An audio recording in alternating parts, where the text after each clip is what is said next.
हम में आ जाता है, मैंने किया है, उसकी वजह से दिक्कत होती है। और ईगो को कम करने में भक्ति ने बहुत ज्यादा सहायता की। जब मैं भक्ति मार्ग पर आई तब पता चला कि जो बॉडी ने किया है ये हमारा सामर्थ्य ही नहीं था, ये भगवान ने कराया है। तो जितनी भी शाबाशियां, तो देखिए पहले मैं दूसरे वाले सवाल का जवाब देना चाहूंगी।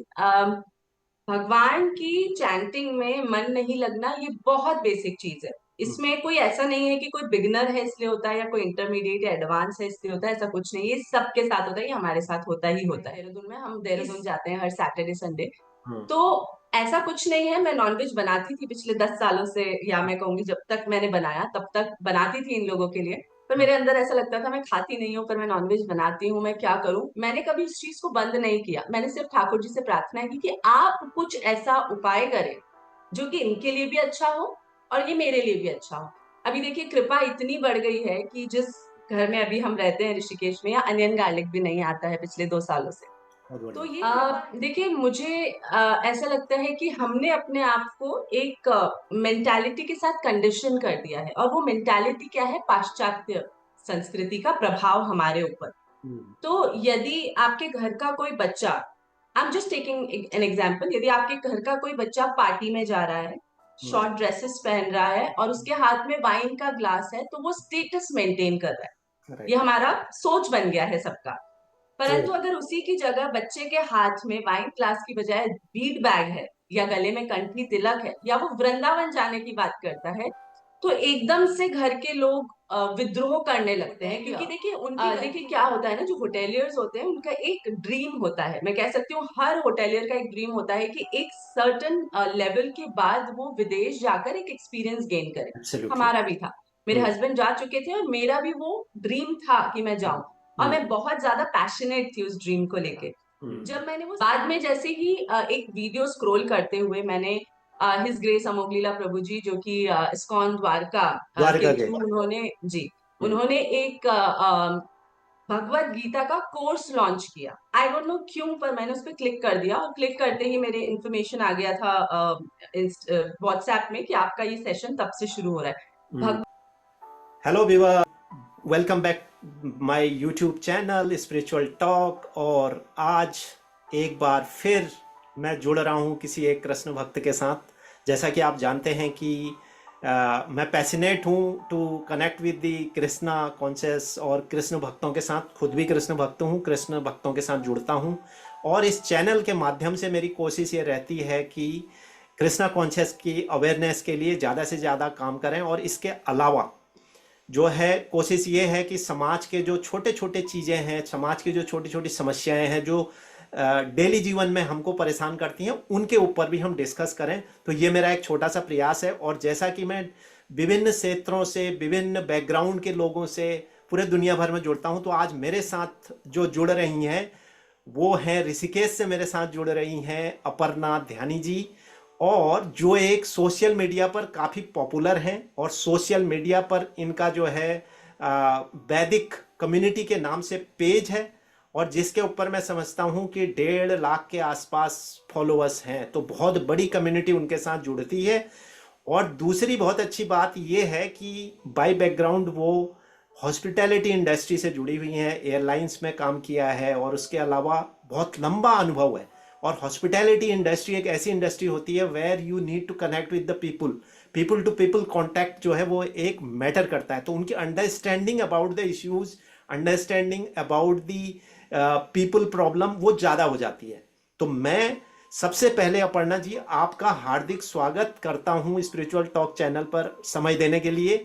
और साथ ही उम्मीद करता हूं कि ये जो हमारा सेशन है, जैसे मैंने आपको इंस्टाग्राम पर आपकी छोटी छोटी जो समस्याओं के ऊपर, छोटी छोटी चीज़ों के ऊपर आप जिस तरीके से धारा प्रभाव तरीके से चीज़ों को बताती हैं और लोग आपके कनेक्ट करते हैं, वो एक मतलब दैट इज़ अ फैबुलस। तो मैं ये सिर्फ इतनी उम्मीद कर रहा हूँ कि आज का सेशन बहुत अच्छा होने वाला है और व्यूअर्स इससे बहुत फायदा उठाने वाले हैं। तो सबसे पहले थैंक यू सो मच त्रिभुवन जी, क्योंकि आप देखिए हमारा कोई सामर्थ्य नहीं होता जो हम बोल पाते हैं, यदि उससे कोई आगे चलकर किसी प्रकार का लाभ प्राप्त कर सकता है तो वो हमारा नहीं, श्री जी की कृपा का सामर्थ्य है। बिल्कुल। और दूसरी बात, मैं आपके सभी दर्शकों को सादर प्रणाम करना चाहूंगी और आपका धन्यवाद करना चाहूंगी कि आपने मुझे इस योग्य समझा कि आपने प्लेटफॉर्म मेरे साथ शेयर किया। एंड डेफिनेटली हृदय से जो भी आप क्वेश्चन करेंगे मैं उसका 100% रिप्लाई करने का संपूर्ण प्रयास करूंगी, जो भी मेरे एक्सपीरियंसेस हैं उसके through. Thank you. Thank you जी, थैंक यू। तो तो शुरुआत करते हैं। अपर्णा जी, आप थोड़ा सा बताइए हमारे दर्शकों को कि आपका प्रारंभिक जीवन कैसा था, एजुकेशन कैसा था, परिवार के कैसे आपकी बैकग्राउंड है। तो ये रीज़न ये होता है कि जो हमारे नए भक्त हैं, जो भक्त जुड़ते हैं, तो उनको थोड़ा सा इससे ना शिक्षा मिलता है, ज्ञान मिलता है और मोटिवेशन मिलती है। जी बिल्कुल। तो देखिए, सभी भक्तों को मैं बताना चाहूंगी कि मैं जन्मी और मेरी परवरिश जो हुई है वो उदयपुर राजस्थान में हुई है। एक टिपिकल मेवाड़ी फैमिली से मैं आती हूँ, ब्राह्मण फैमिली से। मैं बचपन से ही स्कूल में बहुत एक्टिव स्टूडेंट रही हूँ और वो ऑफ कोर्स मेरे माता पिता की वजह से, चाहे वो एकेडमिक्स हो, चाहे वो सांस्कृतिक कार्यक्रमों में पार्टिसिपेट करना हो, डिबेट हो, संगीत हो, नृत्य हो, किसी भी चीज में। तो मैं बहुत एक्टिव रही हूँ, इवन स्पोर्ट्स में भी। तो मेरा स्कूल का एरा इस तरह से निकला। कोई खास परेशानी हमने नहीं देखी बचपन में, परंतु मैं कहूंगी कि क्योंकि मैं एक ब्राह्मण फैमिली से हूँ और पुष्टि मार्गीय सेवा हमारे घर में की जाती है। जिन्हें नहीं पता, पुष्टि मार्गीय सेवा वो है वल्लभ संप्रदायी पद्धति की सेवा, जो श्रीनाथ जी के उपासक होते हैं। तो क्योंकि अच्छा। उदयपुर के सबसे पास में नाथद्वारा आप सभी को पता ही हाँ है, तो हाँ। बचपन से ही नाथद्वारा का इन्फ्लुएंस हम लोगों पर है वेरी और वो हमारी जनरेशन से चला आ रहा है। तो ओके। उस तरह से हमारे संपूर्ण परिवार में सबके यहाँ लड्डू गोपाल जी विराजमान है सेवा में। तो ये चीजें मैंने बचपन से देखकर मैं पली बड़ी हूँ। और 12वीं के बाद मेरा मन था कि मैं एयर होस्टेस बनूं। पिताजी चाहते थे कि मैं एक वकालत करूं, ओके। कि मुझे डांस में इंटरेस्ट था। तो वो चाहती थी, उन्होंने मुझे भरतनाट्यम का एक क्लासिकल कोर्स भी कराया हुआ है, तो मैं एक भरतनाट्यम डांसर भी हूँ। अब मैं प्रैक्टिस नहीं कर रही हूँ पिछले 12 सालों से भरतनाट्यम, तो अभी थोड़ा डिटैच है, पर उससे पहले तक मैं किया करती थी। तो ये सारा चीजें जब चल रही थी तब क्योंकि मैं एक टिपिकल बैकग्राउंड की फैमिली से हूँ, हमारे यहाँ पर एजुकेशन को बहुत ज्यादा मान्यता दी जाती है। एब्सोल्युटली। परंतु कहा जाता है ना कि एक एयर होस्टेस की इंडस्ट्री या एयरलाइन की इंडस्ट्री थोड़ा सा परिवार के लिए, नॉट पेरेंट्स के लिए, बट जो हमारा बाकी का परिवार है, क्योंकि पिता प्रधान परिवार रहा है हमारा, सारे डिसीजंस बड़ों से पूछ के लिए जाते थे, हम जॉइंट फैमिली में रहते थे। तो जी। थोड़ा डिफिकल्ट था माता पिता के लिए घर वालों को कन्विंस करना। परंतु माता पिता चाहते थे कि बच्चा अपना एक बार सपना जिए, क्योंकि उन्हें अपनी परवरिश पे विश्वास था कि ठीक है, लोग कुछ भी बोलते हो एयरलाइन के बारे में, पर हर जॉब में प्लस भी होते हैं, माइनस भी होते हैं, तो ऐसी बात नहीं है, वो आपके हाथ में होता है। तो ऐसे करके मैं उदयपुर से बाहर आई, जयपुर में मैंने अपनी ट्रेनिंग की। फाइनली फिर मैंने 13 साल कॉन्टिन्यूशन में जॉब किया है। मैंने 13 ईयर्स दिए हॉस्पिटैलिटी इंडस्ट्री को। मैंने ओबरॉय, ताज, रैडिसन, मैरियट, इन सभी ब्रांड्स के साथ भी कार्य किया है। ओके। इसी ग्रेट। बीच मेरा विवाह हुआ 2013 में और मैं उत्तराखंड गढ़वाल की फैमिली में शिफ्ट हुई। मेरे हस्बैंड गढ़वाली हैं, पौड़ी गढ़वाल से हैं, उत्तराखंड के का एक रीजन है पौड़ी गढ़वाल, आप ज्यादातर व्यूअर्स को पता ही होगा। यस। तो अभी हम ऋषिकेश में सेटल्ड हैं। तो ये है मेरी मैं कह सकती हूँ बचपन से अभी तक की जर्नी। पर मैं ये कहूंगी कि जो मेरे ये 13 साल निकले हैं जॉब के, इसमें मैं थोड़ी अपनी रूट्स से डिस्टेंट हो गई थी। क्योंकि होता है ना कि आप अपने भौतिक जीवन में, अपने काम में, करियर में इतने अग्रसर हैं, लेकिन आप चीजों को छोड़ते जा रहे हैं। तो करेक्ट। बचपन से वो आप कल्चर देख रहे थे कि ठाकुर जी की सेवा हो रही है, भोग पाया, भोग को प्रसाद के रूप में पाए जा रहे हैं, पर उन चीजों से डिस्टेंट हो गई थी मैं। 2020 में फिर से एक टर्निंग पॉइंट आया और शायद वही टर्निंग पॉइंट था कि मेरी लाइफ जहां से शुरू हुई थी वहीं से कंटिन्यू होने लगी। ग्रेट।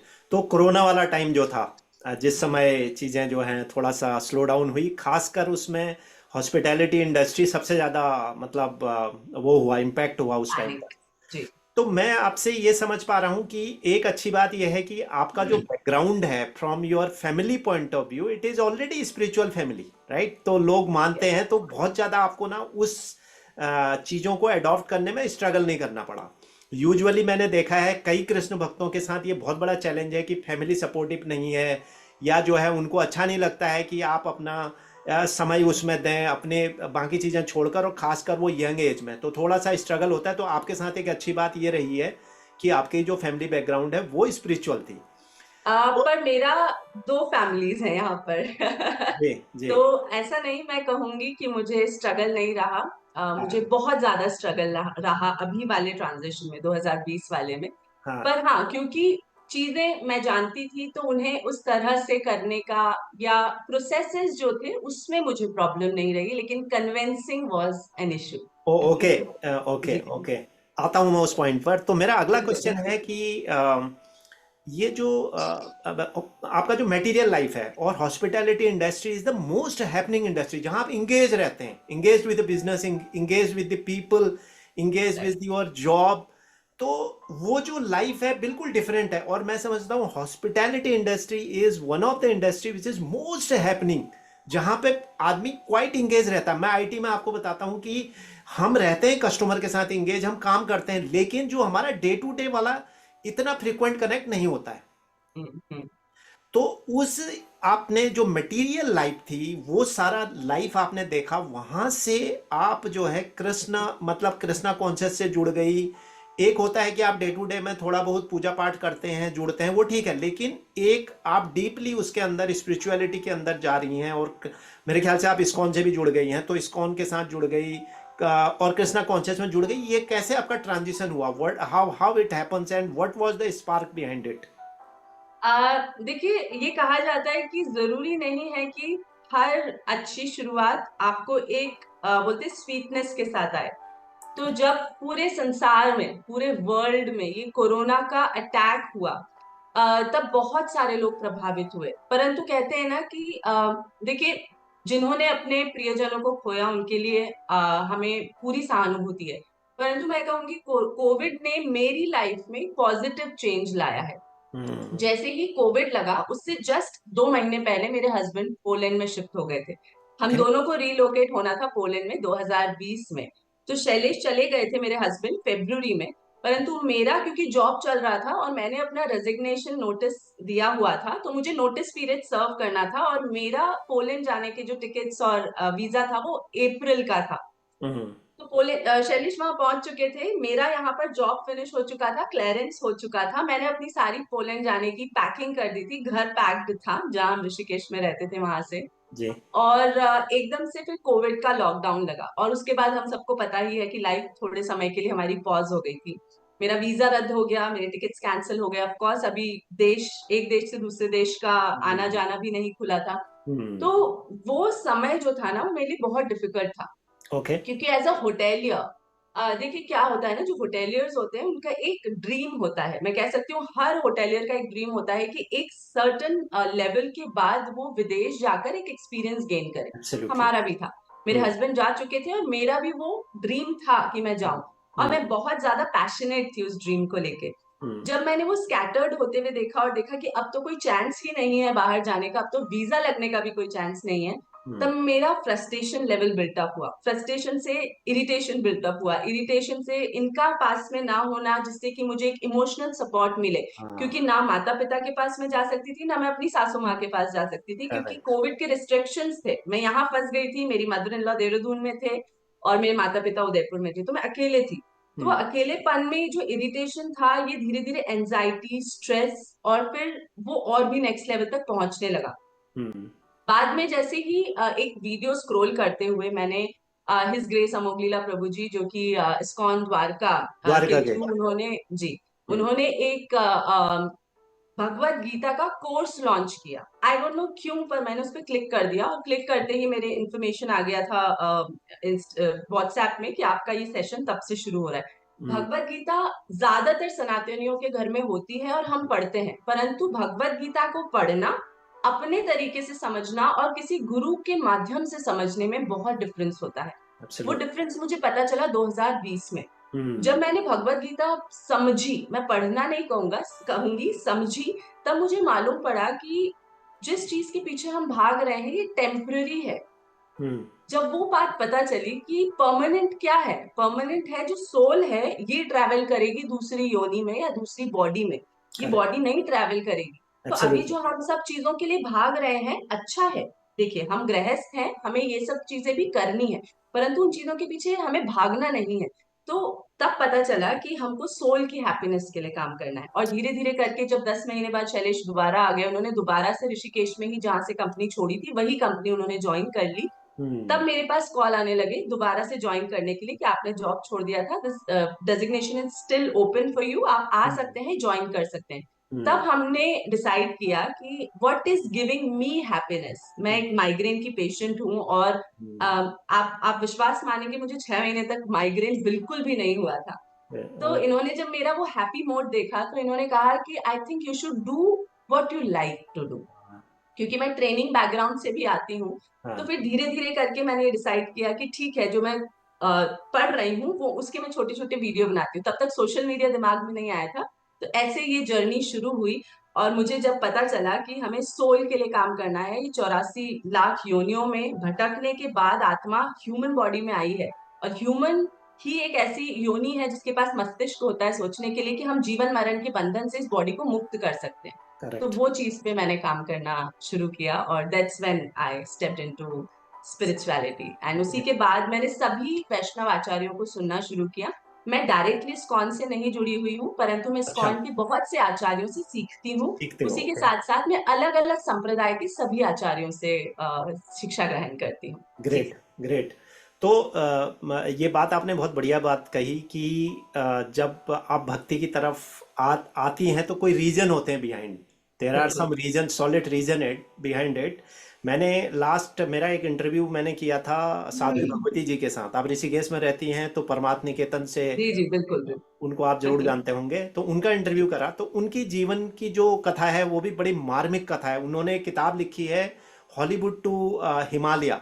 वो किताब अगर आपको मौका लगे आप पढ़ें। उसमें जीवन में कितने स्ट्रगल से निकल करके वो आई। एक टाइम पर मतलब चाइल्ड मॉलेस्टेशन हुआ उनके साथ, प्लस जो है she suffer with a disease called bulimia, जो फूड डिसऑर्डर होता है, जिसमें वो ऑलमोस्ट एक ऐसे सिचुएशन पे थी कि मतलब वो अपने को ख़त्म मान रही थी। वहाँ से उन्होंने जो जर्नी शुरू करी ऋषिकेश की, और अभी उनको उन्होंने उस इंटरव्यू में मुझे बताया था कि next year I will complete my 26 year. तो उन्होंने कहा मैंने 25 साल यूएस में बिताए और 26 I spent in India Rishikesh. तो वो कहती हैं कि अब मैं आई फील ग्रेट। तो ये जो आपने बात बताई है इसके पीछे ये रीज़न होते हैं। और सबसे महत्वपूर्ण बात जो आपने बताई कि आप जो है, ये बॉडी हमारी है और अंदर हमारा एक सोल है। वो जो सोल है उसके हैप्पीनेस के लिए हमें काम करना चाहिए। बाकी चीज़ें सारी भौतिकतावादी हैं, वो भी आपको ज़रूरी हैं टू मेंटेन दैट। एक लेवल, एक सर्टन लेवल तक आपको मेंटेन करने के लिए, even if you are doing some social welfare activity, you need आपको you need money. If you want to run a kind of bhakti का लिए कुछ अगर कर रही हैं तो भी यू नीड मनी, राइट। तो वो तो इम्पोर्टेंट है, लेकिन उसकी लिमिट में आप आ जाते हो if you follow this. So this is a great learning from this. मेरा अगला क्वेश्चन है जो पहले हम थोड़ा सा डिस्कस कर रहे थे कि आपके जो रिश्तेदार हैं, फैमिली है, जब आप ये इस तरफ गए तो उनका जो प्रोस्पेक्ट है टू लुकिंग एट यू, कि आप तिलक लगा रही हैं, ये कर रही हैं, तो क्या रहता है और कितना टाइम लगता है? जो आपने एक पॉइंट भी बोला कि convincing them it become little bit challenge, तो वो सबके साथ होता है, आई अंडरस्टैंड दैट। तो वो आप थोड़ा सा अनुभव शेयर करें। देखिए मुझे ऐसा लगता है कि हमने अपने आप को एक मेंटालिटी के साथ कंडीशन कर दिया है, और वो मेंटालिटी क्या है? पाश्चात्य संस्कृति का प्रभाव हमारे ऊपर।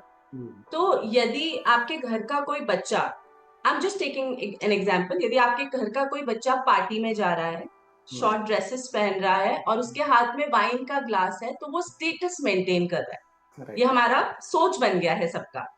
ट्रू। परंतु अगर उसी की जगह बच्चे के हाथ में वाइन ग्लास की बजाय बीड बैग है, या गले में कंठी तिलक है, या वो वृंदावन जाने की बात करता है, तो एकदम से घर के लोग विद्रोह करने लगते हैं। क्योंकि देखिए उनकी गलती नहीं है, मैं ये नहीं कहती कि वो गलत है। उनका थॉट प्रोसेस क्या है, क्योंकि उनका कभी कोई डिवोटी एसोसिएशन नहीं हुआ है उस रूप में, तो उनकी गलती नहीं मैं मानूंगी। परंतु उनका क्या है कि हो सकता है तिलक कंठी हो गई है तो अब से भगवा पहनने लग जाए, साधु बन जाए।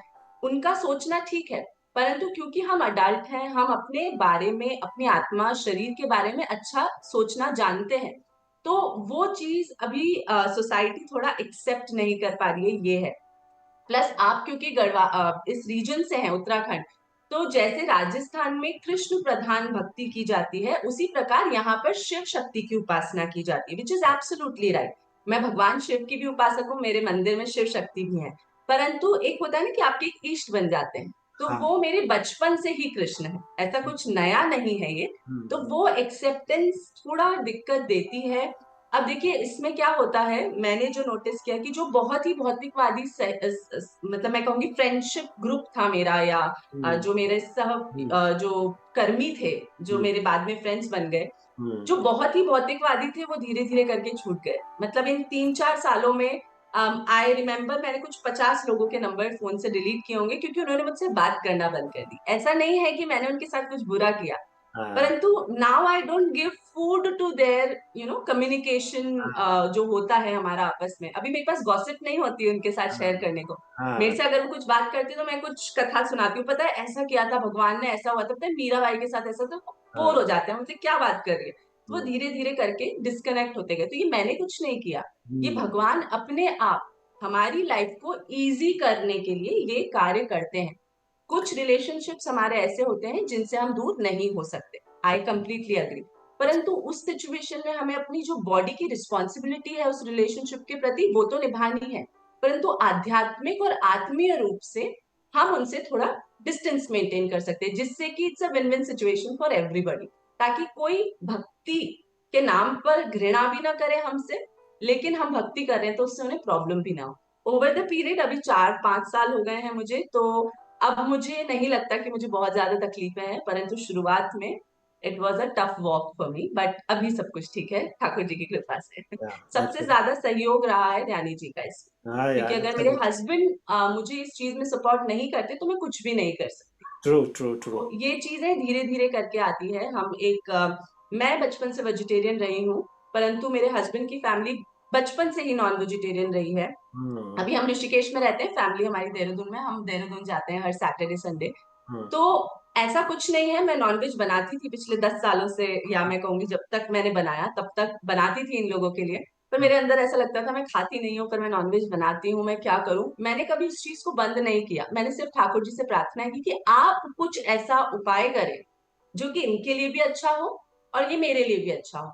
अभी देखिए कृपा इतनी बढ़ गई है कि जिस घर में अभी हम रहते हैं ऋषिकेश में, या अनियन गार्लिक भी नहीं आता है पिछले 2 सालों से। बहुत तो बढ़िया। ये कृपा है। तो हमें बस अपने आप को सरेंडर कर देना है कि हम तो कुछ कर ही नहीं सकते, जो करना है आपको करना है, हम सिर्फ प्रयास और प्रार्थना कर सकते हैं। Correct, correct. और ये गीता का एक ज्ञान भी है कि यू सरेंडर टू कृष्णा, तो आपकी बाकी चीजें उन पर छोड़ दो तो वो अपने आप सारी चीजें सेटल करेंगे। और ये करेक्ट। बात बिल्कुल सही कही आपने। उत्तराखंड क्या, वो लगभग सभी जगह है कि नॉनवेज एक मतलब मुझे कई बार इसमें बड़ी तकलीफ होती है कि मैं तो ब्राह्मण फैमिली बिलोंग करता हूँ, तो मेरी फैमिली ब्राह्मण है। तो जी ब्राह्मणों के बच्चे अगर मांस मछली और मदिरा ये सब चीजें करेंगे जी तो हम फिर ब्राह्मण नहीं है, मेरा ऐसा मानना है। जी। तो मैं भी दोनों तरफ से ब्राह्मण हूँ। हाँ, अच्छा, मतलब हाँ, मेरे मायके से भी और ध्यानी जी भी ससुराल वहां से से भी। ब्राह्मण है। करेक्ट, जी। Correct, correct, correct. बट लेकिन हाँ, ठीक है, खाने की अपनी लोगों की चॉइस है, लेकिन एग्जैक्टली।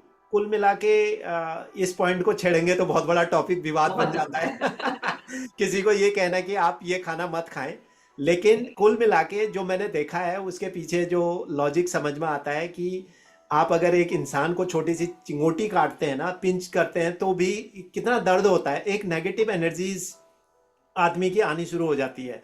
तो अगर आप किसी जानवर को काटें और उसको मैं तो ये कह रहा हूं कि आप स्लॉटर हाउस में अगर चले गए तो you will forget to eat that meat. तो लोगों को बिल्कुल। ये चीज़ों का अगर थोड़ा सा सेंस आ जाए तो मुझे नहीं लगता कि इससे कोई बहुत बहुत ज़्यादा बेनिफिट है, बट ठीक है, लोगों का अपना चॉइस है, we can not comment on that. तो बहुत बढ़िया बात आपने कही। तो मैं आगे बढ़ता हूँ अपने नेक्स्ट क्वेश्चन की तरफ। तो कृष्ण भक्ति में आप नियमित रूप से क्या क्या, मतलब how do, what all activities you perform? देखिए जो बेसिक चीजें हैं हम वो करते हैं, जैसे कि भगवान का नाम जाप। श्री चैतन्य महाप्रभु ने हमें सिखाया हरिर नाम हरिर नाम हरिर नाम एव केवलम, जिसका तात्पर्य ये है कि हमें कलयुग में, भगवान को भी पता है कि बहुत डिफिकल्ट होगा कि हम सतयुग द्वापर या त्रेता की तरह भगवान की साधना कर सकें या भगवान की प्राप्ति के लिए तपस्याएं कर सकें। तो करेक्ट। भगवान ने अपने आप को सूक्ष्म करके अपने नाम में विद्यमान कर दिया है। हम्म। जैसे कि हम कहते हैं ना, जगन्नाथ जी के मंदिर जाते हैं तो कहते हैं हम महाप्रसादम जगन्नाथ है, तो वहां हम्म। जगन्नाथ जी ने अपने आप को प्रसाद के रूप में भक्तों को दिया है। तो हम्म। वैसे ही जीवा से अगर हम कुछ प्रसाद रूपी, या हम कह सकते हैं भगवान का नाम रूपी कुछ कर सकते हैं, तो वो है नाम जाप। तो हम्म। सबसे पहला तो ये आता है। दूसरा, हम विग्रह सेवा करते हैं। तो देखिए, यदि कोई व्यक्ति जो इस वीडियो को देख रहे हैं वैष्णव, यदि वो विग्रह सेवा नहीं समझते, तो मैं आपको एक शब्द इस्तेमाल कर रही हूँ जो हम पर्सनली नहीं यूज करते, मूर्ति पूजा। ठीक है, अच्छा। हम पर्सनली मूर्ति पूजा नहीं कहते, हम विग्रह सेवा कहते हैं। तो मूर्ति पूजा मैं करती हूँ, जिसमें कि बेसिक हमारे घर में ठाकुर जी हैं, लड्डू गोपाल हैं, तो उनकी सेवा कैसी होती है? जैसे बाल भोग लगता है बच्चे को, छोटा बेबी है हमारे घर में, तो जैसे हम्म। दूध पिएगा, वो भोजन करेगा, ब्रेकफास्ट लंच डिनर, हम जो हम्म। भी कुछ घर में हमारा बनता है, यदि हमारी रसोई में कुछ बन रहा है, क्योंकि हम सात्विक खाना खाते हैं, हम मशरूम, अनियन, गार्लिक, ये सब चीजें नहीं इस्तेमाल करते अपने घर में, ना ही हम बाहर के कोई मसाले लेकर आते हैं, बढ़िया। क्योंकि हम ये सारी चीजें इस्तेमाल नहीं करते हैं। तो इस वजह से हम भगवान को वो भोग अर्पित कर सकते हैं। तो हम्म। हम भगवान को भोग अर्पित करते हैं, उनका अभिषेक करते हैं। अभिषेक का तात्पर्य उन्हें नहलाना, उनका श्रृंगार करना, पुष्प सेवा करना, चंदन सेवा करना, इत्र सेवा करना। इत्र हम हमेशा तो नहीं करते, पर कभी कभी उत्सवों में करते हैं। उसके अलावा उनको दीप, धूप, नैवेद्य आदि का भोग लगाना है इत्यादि। ये जो होती है, ये आती है विग्रह सेवा। तो ठीक। चैंटिंग हो गया, विग्रह सेवा हो गया, ग्रंथों का अध्ययन, क्योंकि मैं सोशल मीडिया पे हूँ और दिन भर के मुझे काफी सारे क्वेश्चंस आते हैं, तो उन हम्म। क्वेश्चंस को आंसर करने का मेरा सामर्थ्य नहीं है, क्योंकि मैं गुरु के अधीन नहीं हूँ। तो मुझे हम्म। ऐसे में ग्रंथों का अध्ययन करना ना पड़ता है, पड़ेगा। क्योंकि वहीं से मुझे आंसर्स मिलते हैं, या हम्म। फिर मुझे कोई ना कोई डिटेल्ड प्रवचन सुनने होते हैं, या भागवतम के लेक्चर्स सुनने पड़ते हैं, जिससे कि मैं उन क्वेश्चंस का आंसर कर सकूं। तो ये मेरा नियमित है। हम्म। उसी के साथ साथ जो है, हम लोग कीर्तन और संध्या आरती, ये मैंडेटरी है हर रोज का। यदि कोई फंक्शन आ गया या हमारे घर कोई मेहमान है तो अलग बात है, otherwise if I am free, every day I go for कीर्तन एंड संध्या आरती। तो ये सारी चीजें जो है, ये हम करते हैं। और इसी के चलते, क्योंकि बहुत ज्यादा तो नहीं हो पाता, परंतु नवदा भक्ति का फर्स्ट स्टेप एटलीस्ट, जो कि है कथा श्रवण। अच्छा। देखिए, भगवान कहते हैं, जब नवयोगेश्वर संवाद में पूछा गया तो बताया गया कि प्रहलाद महाराज ने, जब हिरण्यकशिपु वापस आए अपनी तपस्या से, तो उन्हें तब तक नहीं पता था कि मेरा बेटा हरि भक्त है। तो हाँ। हिरण्यकश्यप ने पूछा कि प्रहलाद, तुमने क्या सीखा? तो प्रहलाद महाराज ने नवदा भक्ति के बारे में बताया कि भगवान का इस तरह से आपको अर्चन सेवन करना चाहिए। वो थोड़ा डिटेल है, इसलिए मैं शॉर्टकट में बता रही हूँ। तो नवदा भक्ति का प्रथम चरण है श्रवण। यदि हमारा श्रवण, मतलब भगवान की कथा सुनने में हमारी रुचि बढ़ रही है, तो हम्म। बाकी की जो 8 स्टेप्स हैं वो अपने आप भगवान टेक केयर करते हैं, हम्म। राइट? तो हम्म। श्रवण मैं हर रोज करती हूँ, चाहे मैं बिजी हूँ चाहे मैं फ्री हूँ। बिजी भी हूँ तो आने जाने के समय में हम चला लेते हैं अपने फोन में। अगर मैं ट्रैवल कर रही हूँ तो मैं उसे डाउनलोड कर लेती हूँ। कुछ नहीं तो कुकिंग के समय पर ही मैं सुनती हूँ, लेकिन वो मेरा मैंडेटरी हर रोज का नियम है कि मुझे कथा श्रवण करना है। तो ये कुछ पॉइंट्स हैं जो मैं करती हूँ भक्ति मार्ग पे अनुसरण करने के लिए, क्योंकि मैं एक फाइनेंस कंपनी के साथ में ऑनलाइन काम भी करती हूँ, जो कि बहुत लंबा समय के लिए नहीं होता है, 5 आवर्स के लिए ही होता है। और हम्म। वो वर्क फ्रॉम होम है, तो मेरी कंफर्ट के अकॉर्डिंग होता है। तो थोड़ा उसमें समय चला जाता है, तो बहुत ज्यादा तो नहीं, परंतु ये मेरा नियमित रूटीन रहता है। ग्रेट। तो कथा जब जी। आप कह रही हैं तो कथा आप श्रीमद् भागवत की बात कर रहे हैं, जो श्रीमद् भागवत की जी, कथा होती है? ओके। ओके। श्रीमद् भागवतम, हाँ। रामायण कथा भी, क्योंकि चरित्र सुनने से मैं कहूंगी जो रिलेशनशिप्स आपस में होने चाहिए, किस प्रकार से होने चाहिए, कि राम भगवान ने वो मर्यादा धराधाम पुरुष, पर, मर्यादा पुरुष जी, कहा जाता जो है ना उनको हमें तो। रिलेशनशिप्स में हमें कैसे एक मर्यादा में रहना है, राम भगवान ने वो सिखाया। कृष्ण भगवान ने हमें प्रेमा भक्ति सिखाई है, कि करेक्ट। कैसे प्रेम का आदान प्रदान होता है, चाहे वो माता पिता के साथ हो, सखाओं के साथ हो, भक्तों के साथ हो, या किसी शत्रु के साथ भी हो। तो करेक्ट। हमें ये दोनों चीजों का साथ में श्रवण करना चाहिए। उसी के अलावा कई सारी राधा रसामृत है, वृंदावन रसामृत है, ब्रज रसामृत है, काफी सारे ग्रंथ हैं तुरंत है। जिसको श्रवण करने से हमारी भक्ति और आगे बढ़ती जाती गुड। है। जी। बहुत बढ़िया। इसी से जुड़ा हुआ था कि हमने लास्ट ईयर जो है रानीखेत में एक श्रीमद् भागवत की कथा कराई थी, और अच्छा। उसमें हमने एक वृंदावन के हैं उनके साथ में वैसे आध्यात्मिकता की वजह से जुड़ा हुआ भी हूँ। सुमेरानंद महाराज हैं, कांसनी जी। महाराज हैं वो, उनका आश्रम आश्रम भी है, तो वो अपने पूरे टीम के साथ आए थे। बड़ा आनंद आया उस इलाके में, मतलब लोग भी जुड़े, और एक माहौल ही अलग हो जाता है। जो कथा का बिल्कुल जो श्रीमद् भागवत का ना, तो वो एक अलग उसका एक मतलब स्केल होता है। आप जब बिल्कुल। उससे वो 8-7 दिन की कथा और 8वें दिन जब आप यज्ञ आहुति वगैरह करते हैं ना, तो वो 8 दिन तो आपकी लाइफ में ऐसे होते हैं कि मतलब उसका कुछ और ही अलग है। तो बिल्कुल बिल्कुल। बहुत अच्छी बात आपने बताई। अब एक लास्ट इसी के साथ क्वेश्चन पूछता हूँ कि जो आपने मंत्र चैंटिंग की बात करी है, तो चैंटिंग वो जो 16 राउंड कितनी मालाएं जपते हैं आप? देखिए 16 राउंड्स बोला जाता है और उसके पीछे एक रीजन है। हाँ, वही तो मैं समझना चाह रहा हूँ कि 16 राउंड क्यों जपते हैं। और दूसरा इसी के साथ जोड़ देता हूँ, फिर आप एक साथ आंसर देना। दूसरा मेरा मेन क्वेश्चन है जो मुझसे भी भक्त पूछते हैं और मैं भी कुछ उसकी समस्या मेरे साथ भी होती है जब चैंटिंग कर रहा होता हूँ कि तो कुछ सेकंड तक, या आप समझ लो 1 मिनट 2 मिनट आप कॉन्सेंट्रेट कर पाते हैं, बट फिर आपके दिमाग में थॉट्स आने लगती हैं और आप इधर उधर की बातें सोचने लगते हो। और फिर वापस लाता हूँ, तो वो आप कैसे करती हैं, वो भी थोड़ा सा उस पर भी रोशनी डालें। जी, तो देखिए पहले मैं दूसरे वाले सवाल का जवाब देना चाहूंगी। भगवान की चैंटिंग में मन नहीं लगना ये बहुत बेसिक चीज है। इसमें कोई ऐसा नहीं है कि कोई बिगिनर है इसलिए होता है या कोई इंटरमीडिएट या एडवांस है इसलिए होता है, ऐसा कुछ नहीं है। ये सबके साथ होता है, ये हमारे साथ होता ही होता है। इससे आगे बढ़ने के लिए मैंने जो तरीका, मुझे जो लगता है ठीक रहता है, वो है कथा श्रवण। जब हम कथा श्रवण करते हैं तो मान लीजिए हमने भगवान की मान लीला के बारे में कथा श्रवण की जिसमें वो राधा रानी से मान करके रूठ जाते हैं। हम्म। ठीक है, तो अभी हमने कथा श्रवण कर ली। अब जब हम चैंटिंग करने बैठे हैं तो हम हमारी आंखें बंद है। तो हम्म। हम उस I am just giving you an example, ऐसे हम्म। बहुत सारी लीलाएं हैं। हम्म। हमने आंखें बंद की तो अब हम मान लीला को इमेजिन कर रहे हैं। हम्म। हमारे हाथ में चैंटिंग है परंतु हम मान लीला को इमेजिन करें कि भगवान ऐसे गए वहां से, उन्होंने ऐसा बोला, फिर ऐसा फेस बनाया।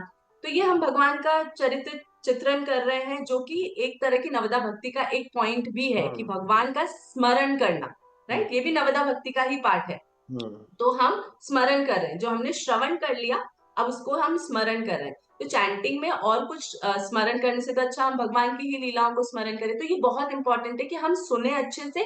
जब हम सुनेंगे अच्छे से तो आंख बंद करने के बाद उसका चिंतन करने से हमारी चैंटिंग फ्रूटफुल हो जाएगी। अब आते हैं 16 राउंड्स क्यों होते हैं। तो देखिए ये शिल प्रभुपाद ने दिया है ये तरीका 16 चैंट राउंड्स का। इसका रीजन ये है कि एक मनुष्य नॉर्मल डे में जितनी श्वास लेता है, यदि समयाभाव चलते, क्योंकि 24 घंटे तो चैंटिंग नहीं हो सकती। हाँ, हमारे काफी सारे वैष्णव आचार्य रहे हैं पास्ट में जो 18-18 20-20 घंटे घंटे भी चैंटिंग किया करते है। थे, परंतु हमारे पास वो पेशेंस नहीं है, हम 2 घंटे भी नहीं बैठ के कर पाते।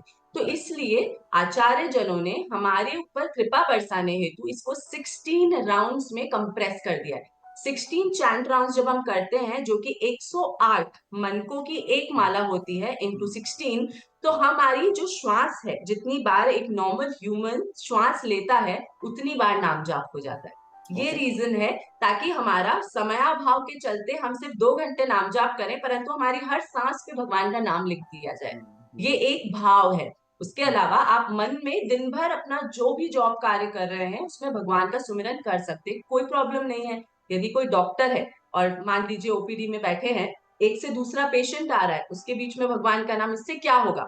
आपने तो भगवान का नाम लिया परंतु आप जो प्रिस्क्राइब कर रहे हैं उसकी पोटेंसी भी तो बढ़ गई ना भगवान का हाँ, नाम लेने से। एक समझ गया। भाव है ना। अब जो नहीं मानना चाहते वो तो इस चीज को नहीं मानेंगे, परंतु मैं एक भाव की बात कर रही हूँ। जो वैष्णव इस चीज को मानते हैं, ऐसे ही बाकी की जॉब्स में भी किया जा सकता है, जॉब में रहकर भी भक्ति की जा सकती है। देखिए मैं फॉर्चुनेट थी कि मेरे पास ऑप्शन था, मैं जॉब छोड़कर ये कार्य करूं, परंतु बहुत लोग फॉर्चुनेट नहीं होते। तो कोई अच्छा। बात नहीं, आप सुबह अर्ली मॉर्निंग 4 से 6 में अपना सभी साधना का काम खत्म कर लें, उसके बाद आप 6 बजे के बाद नॉर्मल लाइफ में स्टेप इन करें।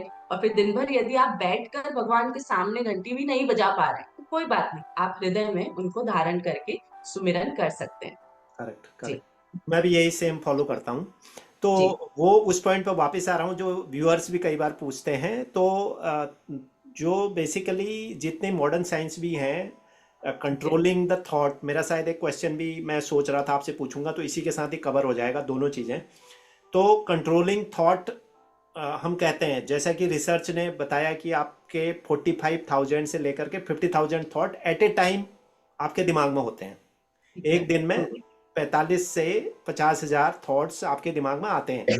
ऑब्वियसली नेचुरली आपको डिस्ट्रैक्शंस होंगी। हम्म, बट साइंस ये कहता है कि जब भी आप जो काम कर रहे हैं आप मल्टीपल थॉट से सिंगल थॉट में आ जाइए। हाँ, तो जो आपने बात बताई कि जो है आप जो जैसे कथा श्रवण करा, तो मेरा जो मतलब हमारा जो थॉट है वो जिसकी भी भक्ति हम कर रहे हैं, जो भी हम चैंटिंग कर रहे हैं, उस भगवान का श्रवण रहे उस पीरियड में जितनी देर भी कर रहे हैं, 16 माला, 1 माला, 2 माला। तो वो एग्जैक्ट। एक बेस्ट तरीका है और मैं भी यही करता हूँ, क्योंकि मैं दो तरीके से करता हूँ। मैं तो एक जो आपके जैसे मैं वृंदावन गया हूँ तो मेरे दिमाग में वो छवियां हैं, जैसे बांके बिहारी हैं और अपना श्री जी का मंदिर है, और इधर जो है वो नंदगांव का राधा मंदिर रमन जी। है ना। जी। और उसके अलावा तो इन इन उन प्रतिमाओं को दिमाग में लाता हूँ, तो मैं ये मानता हूँ, साइकोलॉजिकली मुझे ये थॉट आती है कि चलो आप एटलीस्ट कृष्ण के बारे में ही सोच रहे हो, एब्सोल्युटली। राइट। जी। तो ये मैं फॉलो करता हूँ। और इवन जो मॉडर्न साइंस भी है वो भी ये कहती है। अगर आप स्पेन के वो जोसेफ मर्फी जो हैं, वो रहे हैं, उन्होंने, और एक रिकार्ड तुली करके हैं जो स्पिरिचुअल लीडर हैं स्पेन के बहुत बड़े, तो उनकी एक किताब है पावर ऑफ नाउ, जिसके ऊपर उन्होंने मैक्सिमम यही एक्सरसाइज की उन्होंने बात करी है कि आपको प्रेजेंट में रहना बहुत जरूरी है। तो शायद हमारे लिए भक्ति में भी ये बहुत इंपॉर्टेंट हो जाता है। तो बिल्कुल। अब मैं आगे बढ़ता हूँ थोड़ा सा अगले प्रश्न की तरफ। तो जो आपके जीवन में जब आप कृष्ण भक्ति में आए या स्पिरिचुअल लाइफ में आए, तो एक आपकी पहले की जिंदगी थी जहां आपने 13, 12, 14 साल आपने दिए हैं हॉस्पिटैलिटी इंडस्ट्री, होटल, जैसा कि आपने जो लोगोज बताए हैं, ओबरॉय, क्लैरियंट, ऐसे बड़े बड़े जो होटल इंडस्ट्री हैं, रेडिसन, तो ये सब बड़े बड़े लोगो हैं। तो वहाँ की जिंदगी और आपके जो भक्ति के बाद या स्पिरिचुअल लाइफ में आप जितना भी समय स्पेंड आपने किया है, तो do you feel that there were any changes happen in terms of your handling the things in your life, और सिचुएशन से लड़ने की वो चीजें थोड़ा सा वो आप बताएं तो बड़ा आनंद आ जी। जाए। जी, बिल्कुल सही आपने कहा कि जैसा आपने बताया कि मैंने एक्सप्लेन किया, मैंने काफी सारी कंपनीज के साथ काम किया है। देखिए, एक ना मेरे अंदर ईगो बिल्ट हो गया था। क्यों? क्योंकि मैंने बहुत अर्ली एज में एक पोजीशन पाली थी लाइफ में। Okay. I started working when I was just 17। ठीक है, पेरेंट्स चाहते थे पहले ग्रेजुएशन करूं फिर काम करूं, लेकिन ठीक है, मैंने उन्हें प्रॉमिस किया कि मैं ग्रेजुएशन साइमल्टेनियसली करूंगी, तो उन्होंने अलाउ किया। तो क्योंकि मैंने बहुत जल्दी शुरू कर दिया था, तो मैं एक मैनेजरियल लेवल पे सिर्फ 22 साल की उम्र में पहुंच गई थी। जो कि मेरे अगर करियर स्पैन को देखे तो ठीक है, धीरे धीरे करके मैं पहुंच ही गई 16 17 साल से 22 साल में। तो एक ईगो बिल्ड हो गया था, हम्म। क्योंकि ज्यादातर लोग 22 साल में होटल मैनेजमेंट कंप्लीट करते हैं और तब होटल इंडस्ट्री में आते हैं। और मैं ऑलरेडी 22 साल में एक असिस्टेंट मैनेजर के लेवल पे जा चुकी थी। तो ये ईगो जो है, इसने काफी जगह काम खराब भी किए हैं, क्योंकि वो घमंड जो हमें आ जाता है, मैंने किया है, उसकी वजह से दिक्कत होती है। और ईगो को कम करने में भक्ति ने बहुत ज्यादा सहायता की। जब मैं भक्ति मार्ग पर आई, तब पता चला कि जो बॉडी ने किया है, ये हमारा सामर्थ्य ही नहीं था, ये भगवान ने कराया है। तो जितनी भी शाबाशियां वाहवाही मिली है, मैंने किसी और के नाम पर लूटी है, तो भगवान के नाम पर लूटी है। पहली चीज ये। दूसरा मैं कहूंगी, क्योंकि मेरी जॉब प्रोफाइल ऐसी थी कि मेरे अंडर काफी सारे लोग आते थे। जब मैंने 2020 में छोड़ा, तो मैं एक डिपार्टमेंटल हेड थी। क्योंकि आपके पास एक डिपार्टमेंट होता है, रिस्पॉन्सिबिलिटीज ज्यादा होती है, कुछ भी होता है, क्योंकि हमारा ऑन द फ्लोर वाला डिपार्टमेंट था, which was front office. Absolutely. कुछ भी गलती होती है तो वो फेस टू फेस गेस्ट के सामने है, बैक ऑफ द हाउस नहीं थे हम, गेस्ट के सामने थे। तो चिल्लाना, गुस्सा करना, ये बहुत नॉर्मल था मेरे लिए। हालांकि मैं कोशिश करती थी कम करूं, लेकिन बहुत जनरली मुझे गुस्सा आ जाता था। मैं कहूंगी गुस्से पे कंट्रोल। क्योंकि भक्ति करने के बाद जब चैंटिंग करते हैं, भगवान की कथाएं सुनते हैं, कम बोलते हैं, सबसे अच्छा तरीका। क्योंकि जब हम नवयोगेश्वर संवाद सुनते हैं, या फिर नवयोगेश्वर संवाद से भी पहले हम जब कपिल देवभूति संवाद सुनते हैं, श्रीमद् भागवतम का, कपिल मुनि जो अपनी मैया को बता रहे हैं, वो कह रहे हैं वो इंसान सबसे अच्छा है जो कम बोलता है। तो वो भक्ति की प्राप्ति करने के लायक बनने की तरफ जाता है। तो मैंने कम बोलना शुरू किया, क्योंकि ज्यादातर टाइम फोन पे बात करती थी पहले मैं घर में रह के, तो वो कम हो गया। अब जब श्रवण कर रहे हैं, चुप रह रहे हैं और इसी चीज का चिंतन कर रहे हैं, तो जो बोलते हैं एंगर इश्यूज, वो कम हुए। पहले मैं मोती पहना करती थी हाथ में, गले में भी पहनाया जाता था मुझे, क्योंकि गुस्सा बहुत आता था। तो ओके। ये चीज मेरे हस्बैंड ने नोटिस किया कि हर चीज में एकदम से चार्ज करना चीज को लेकर, या फिर सामने वाले ने कुछ कह दिया तो रिसिप्रोकेशन जरूरी ही है। मेरा ये ईगो के जैसे बोलते हैं ना, ईगो और एंगर एक दूसरे को एब्सोल्युटली। सपोर्ट करते हैं, तो वो बहुत सपोर्ट करती थी ये दो चीजें। तो ये दो चीजें अभी मैं कहूंगी जीरो तो नहीं, पर हाँ 2-3% पे आ गया है। अभी कम बोलने की वजह से गुस्सा नहीं आता, सामने वाला क्या कर रहा है उसको मैंने अंडरस्टैंड करना शुरू कर दिया है। अब माई वे इज द हाईवे वाला फीलिंग जा चुका है, तो उस वजह से कंट्रोल हो गया है एंगर पे और ईगो पे। तो ये दो चीजें मुझे सबसे ज्यादा हेल्प की है भक्ति में आके। ग्रेट। और जी। एक बात की मैं आपकी बहुत तारीफ करूंगा कि आपने at least people doesn't accept this कि वो उनके अंदर ईगो होता है, पहली बात। तो आपने, आप तभी जिंदगी में इंप्रूव करते हो जब आपको अपनी प्रॉब्लम्स का पता होता है और आप एक्सेप्ट करते हो कि ये प्रॉब्लम है आपके साथ। जी। ये, जी। और ईगो मैं एक मानता हूं कि हर एक इंसान के अंदर है। हर एक इंसान के अंदर अगर कोई आदमी ये कह दे कि मैं तो भाई संत हूँ, वो होंगे जो महापुरुष जो संत होंगे सुबह से शाम तक बैठते, बट उनके अंदर भी है ईगो, मैं आपको बता रहा हूँ। लेकिन आ, अगर इंसान के अंदर ईगो होता है, लेकिन जो मेन चीज आपने बताई और बहुत अच्छी बात बताई। अच्छा, मैं भी पहले पहले के अपने 8 से 10 साल, 10 साल पहले की लाइफ और आज की लाइफ को अगर मैं कंपेयर करता हूँ, जब से मैं थोड़ा स्पिरिचुअल लॉज को फॉलो करता हूँ अपनी लाइफ में, तो वो स्पिरिचुअल लॉज ने मुझे भी ये सिखाया कि मेरा भी रोल ऐसा ही है। मैं ग्लोबल लीड करता हूँ कुछ एक डिवीजन को इन माय हम्म। कंपनी, तो मेरे साथ भी लोग जुड़ते हैं। और भगवान की कृपा ऐसी है कि मेरे कभी रिलेशन स्पॉइल नहीं होते, because I keep that human things into the center while I am dealing with the people. तो ये, और उसमें जो सबसे बड़ा अपर्णा जी जो चीज है वो ईगो ही है। क्योंकि बिल्कुल। उसने ऐसी मेल क्यों लिख दी, उसने ऐसा क्यों बोल दिया, उसने ऐसा क्यों कर दिया। जब हम ये जिंदगी में सोचते हैं, और this is not only in your professional life, you will see this in your personal life also. Personal. आधे से ज्यादा रिलेशन आपके खराब होते हैं बिकॉज ऑफ दिस ईगो। तो बहुत बढ़िया आपने लर्निंग दी है, और तारीफ इस बात की करूंगा कि आपने एक्सेप्ट करा कि ये समस्याएं थी, एंगर था, उसमें आपने बिल्कुल। रिडक्शन। और यही जो है मैं समझता हूं कि मैं जिनको भी मोटिवेट करने की कोशिश करता हूं चैनल के थ्रू, तो उनको यही चीज बताना है, यही मेरा मोटिव रहता है कि उनको प्रैक्टिकल समझाया जाए कि भाई क्या बेनिफिट होगा। आपको भगवान की भक्ति नहीं करनी है, लेकिन आपको करने से बेनिफिट क्या होगा, राइट। बिल्कुल। तो इससे आगे बढ़ता हूं मैं अगले अगले प्रश्न की तरफ।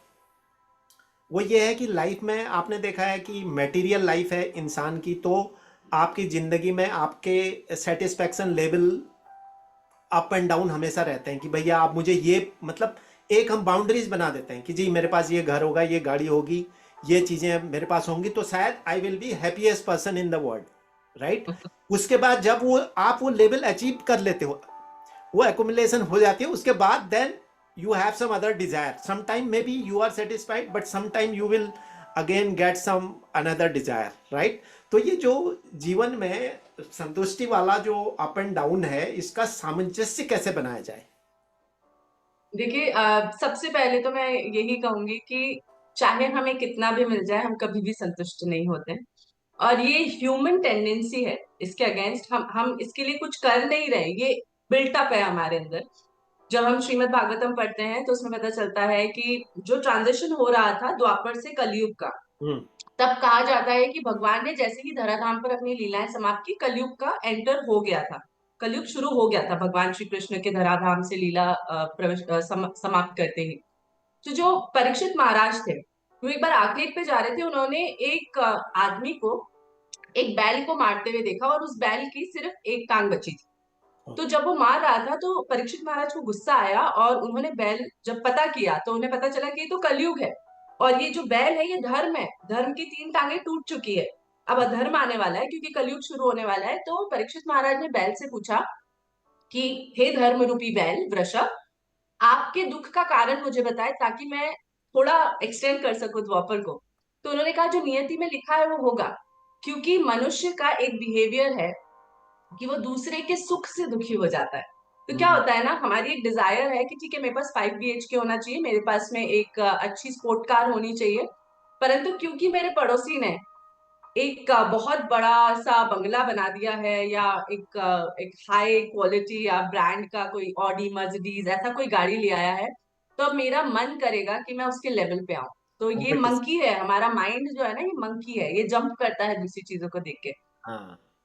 इससे रिलेटेड मैं आपको एक छोटा सा एग्जाम्पल देती हूँ कि इसे कैसे कंट्रोल करना है। देखिए, मैं जो एग्जाम्पल देने वाली हूँ, उस एग्जाम्पल से अब इस स्थिति में मैं पर्सनली और इमोशनली जुड़ी हुई नहीं हूँ, परंतु वो लाइफ का एक एग्जाम्पल है, इसलिए मैं आपको दे रही हूँ। देखिए, जब भी कभी विवाह होता है, एक दंपति जीवन में कोई प्रवेश करता है, तो सबसे पहली चीज जो होती है वो संतान प्राप्ति का सुख।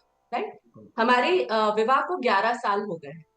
इन 11 सालों में मैं 4 साल अगर माइनस कर दूं, तो उससे पहले के जो साल थे, हमें संतान सुख नहीं है। पर अब वो मैं नहीं कहती हूँ कि संतान सुख नहीं है, अब हमें सुख है, मैं ये कहती हूँ। परंतु पहले जब मैं लाइफ में देखती हूँ, हमने वो हर कोशिश की, चाहे वो स्पिरिचुअल लेवल पे हो, मेडिकल लेवल पे हो, फिजिकल लेवल पे हो, कि हमें संतान की प्राप्ति हो। चाहे वो मेरे को फिजिकली हर्ट कर रहा था, जैसे आईवीएफ का ट्रीटमेंट आप सभी ने सुना होगा, बहुत हम्म। पेनफुल होता है।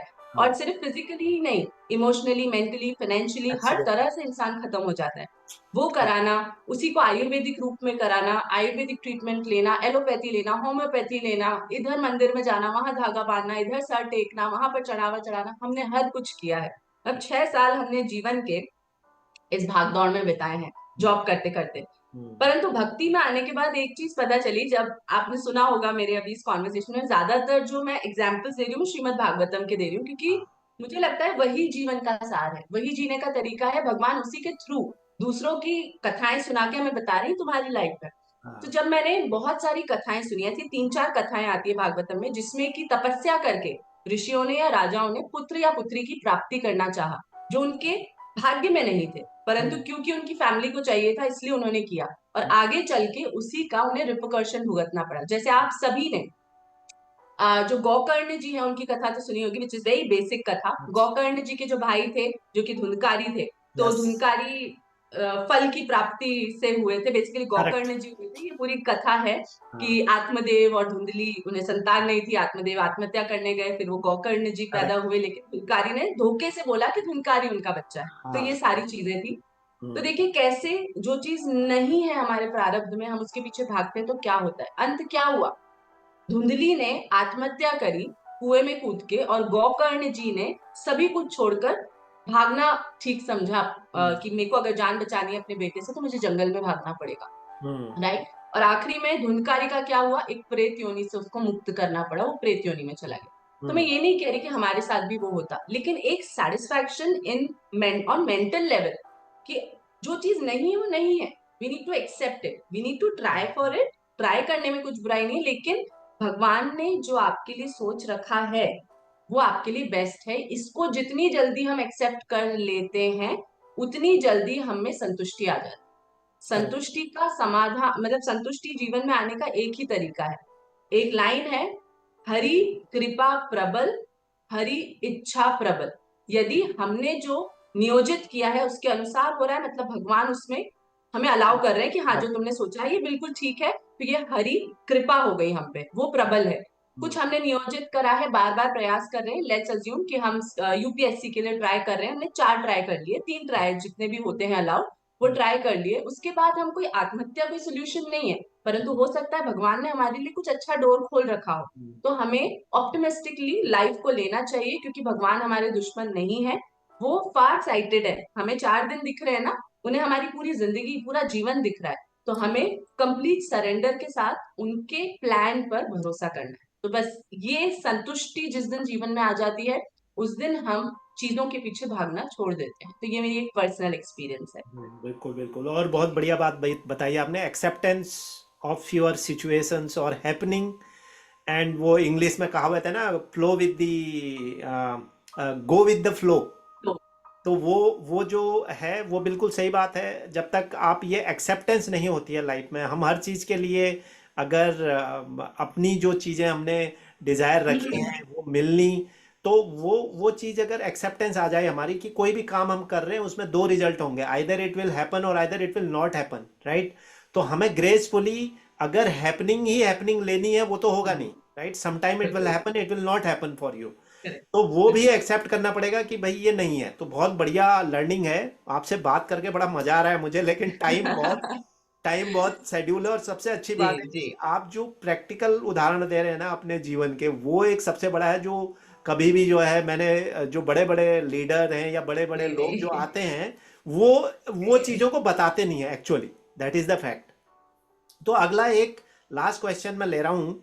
वो क्वेश्चन है बड़ी ज्वलंत समस्या है आज की तारीख में, स्ट्रेस ऑन एवरीवन्स लाइफ। उसमें अगर आप पूरी पूरी स्टडी, अगर आप दुनिया की भी सारी स्टडी करके देख लो, इंडिया की स्टडी तो ये कहती है कि आपकी out of 10 7 people are in stress. वो मीडियम भी हो सकते, मीडियम लेवल का स्ट्रेस हो चाहे हायर लेवल का स्ट्रेस हो, but everybody is having that. तो दिस डेटा इज अलार्मिंग। और मैंने ये देखा है कि कोविड के बाद उसके डिजास्टर बहुत आपको देखने को मिले हैं। You will see the heart attack, you will see the brain related issues, you will see the suicide commit करना, ये सब इशू जो है that leads with the stress.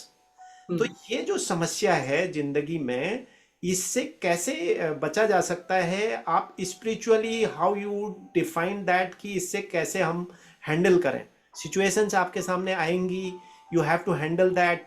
और बट फिर भी आप स्ट्रेस में रहते हैं, हर चीज़ का स्ट्रेस होता है। अब एग्जांपल है कि अगर आज आपको खाना बनाना था, नहीं बन पाया, उसका स्ट्रेस हो जाएगा, राइट? बिल्कुल होगा। They small small things in life where gives you the stress. तो इसको थोड़ा सा आप एक्सप्लेन करेंगे तो this is my last question, then I will get into the rapid fire round which will be और हार्डली 1 or 2 मिनट।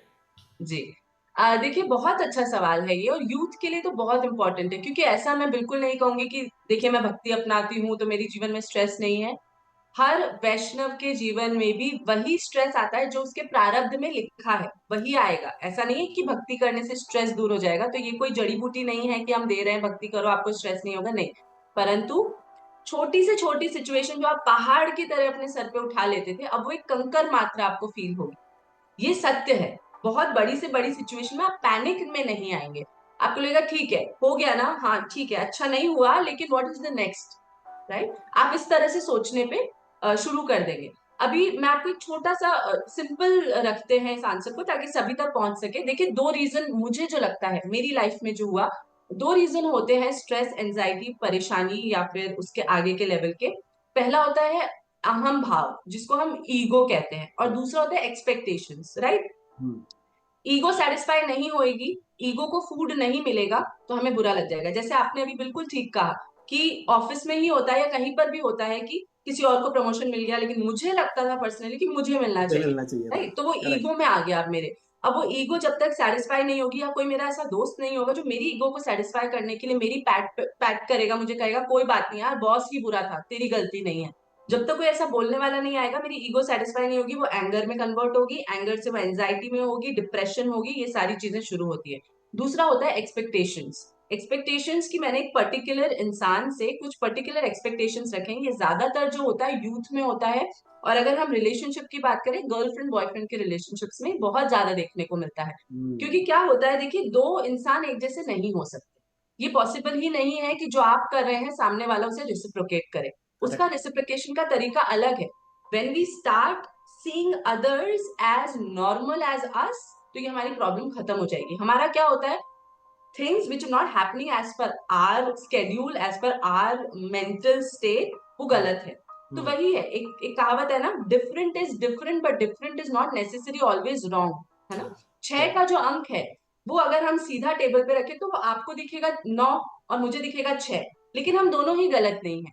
ये चीज को समझना बहुत मुश्किल हो गया है। तो एक्सपेक्टेशंस को जितना कम कर देंगे और ये समझना शुरू कर देंगे कि हर कोई अलग तरह से काम करता है, हर किसी का लाइफ के बैगेजेस अलग हैं, सिचुएशन देखना और हैंडल करने का तरीका अलग है, तो किसी को भी हमें जज नहीं करना है।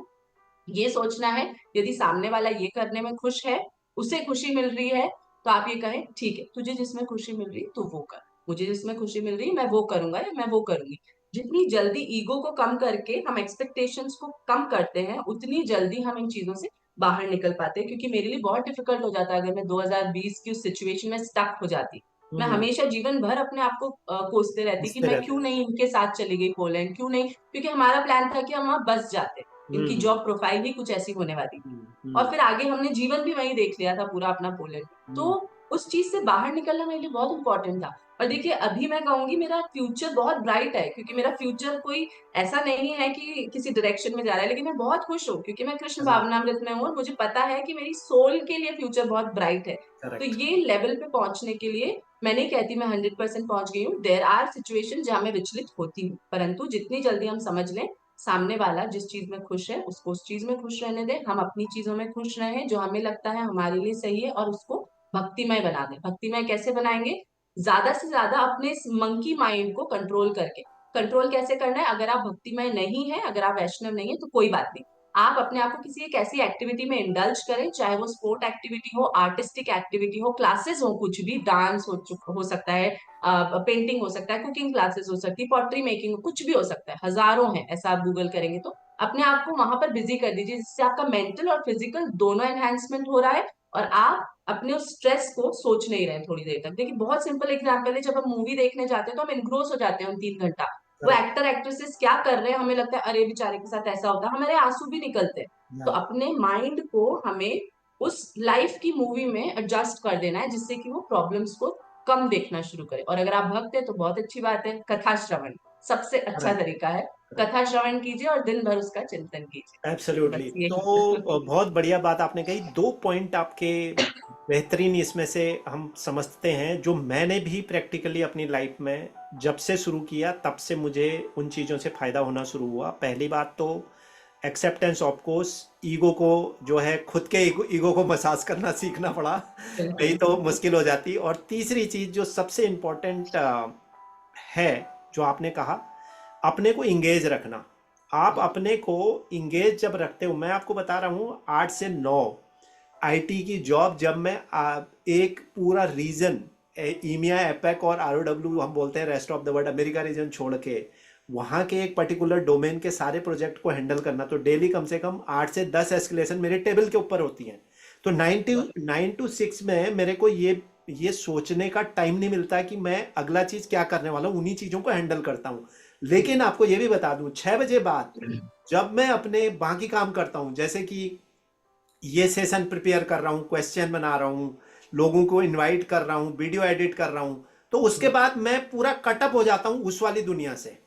तो ये जब तक मैं नहीं करता था तो मैं उसके बाद भी सोचता था कि यार वो एस्केलेशन आ गई, इसको क्या करना है, अब वो कल क्या जवाब दूंगा, वही चलते रहता था। इवन मैंने तो देखा है लोगों को करवटें बदलते हुए बेड के ऊपर, जो इस लेवल की पोजीशनों को होल्ड करते हैं, उनको रात को नींद नहीं आ पाती है बिकॉज ऑफ दैट, क्योंकि वो सोचते रहेंगे। अच्छा, दूसरा एक और पॉइंट जोड़ दूं, over thinking is also the another problem of the human. उसका स्ट्रेस लेवल बढ़ाता है, क्योंकि जो चीज नहीं हो रही होती है आप उसको सोच करके पहले परेशानी शुरू हो जाते हो कि अब ऐसा होगा, ऑफिस में ये होगा, बॉस ये कहेंगे। इवन घर के केस में भी आप जो है ओवर थिंकिंग, अच्छा वो ये सोच रही होगी या वो सोच रहा होगा। तो ये जो ओवर थिंकिंग है, इसको आप अगर कम करेंगे तो भी आपका स्ट्रेस कम होगा, और वो तभी होगा जब आपका माइंड बिजी है, whether it is in study, whether it is in any activity जो आपने बोली। तो आपने क्रैक बता दिया इसका, स्ट्रेस का। मोस्टली लोग, people and even the all counsellor suggest this thing कि आप इंगेज होइए, माइंड को किसी न किसी एक्टिविटी में इंगेज करें। जो भी डिप्रेशन का इलाज है उसमें भी यही होता है, आप उसको इंगेज करते हो, उसकी एक्टिविटी को बढ़ाते हो, तो वही एक चीज़ है। तो बस मैं अपने लास्ट राउंड में पहुंच रहा हूँ। एक रैपिड फायर राउंड है, एक या दो की चॉइस दूंगा, उसमें से जो आपको पसंद हो आप ले सकते हो, और either you can leave it और either you can response it. ठीक तो है। मेरा पहला क्वेश्चन है भागवतम और गीता और Bhagavatam. Both for me. Okay. So दूसरा जो है, चलिए एक प्रैक्टिकल पूछ लेते हैं, राजस्थान या ऋषिकेश उत्तराखंड? यहाँ आपने मुझे फंसा दिया, पर ऋषिकेश उत्तराखंड। या of course. Okay. And next question is Krishna और राधा, और either both? Radha Rani. Radha Rani, great. Okay. जप मेडिटेशन और कीर्तन? कीर्तन। ओके। कर्म योगा और bhakti yoga? Bhakti yoga. Okay. Chanting silently और अलाउड? लाउड। ओके। मेडिटेशन और prayer? Meditation. Okay. Spiritual study और real life application? Real life application. Good. तो जी इसी के साथ व्यूअर्स मैं ये सेशन खत्म करने जा रहा हूँ। और प्रेरणा जी आपका, अर्पणा जी आपका बहुत बहुत धन्यवाद, आपने समय निकाला, बहुमूल्य समय दिया और बहुत ही प्रैक्टिकल बातें हमने करी है। और मैं उम्मीद करता हूँ कि व्यूअर्स के लिए बहुत सारी जो समस्याएं हैं वो सुलझी हैं आज के उसमें, अगर वो फॉलो करते हैं। और दूसरा, फ्यूचर में कभी मैं कोशिश करूंगा कि कुछ स्पेसिफिक टॉपिक पर we will schedule, if your time will permit, तो मैं ऐसा कुछ सेशन भी रखने की कोशिश करेंगे जहां पर कि लोगों की जो समस्याएं हैं थोड़ा बहुत हम उसमें अपना कंट्रीब्यूट कर सकें, लोगों के साथ वो कर जी, सकें। तो बहुत बिल्कुल बहुत बिल्कुल। धन्यवाद एक बार आपका session. Thanks to you. Thank you जी। और आप बहुत अच्छा काम कर रहे हैं। आप इसी प्रकार बस सभी लोगों को एकत्रित करके जोड़ते रहें, और आपका ये जो भगवान के श्री चरणों में एक सेवा है, ये निरंतरता रखती रहे। Thank you so thank much. You जी, थैंक यू। Thank you.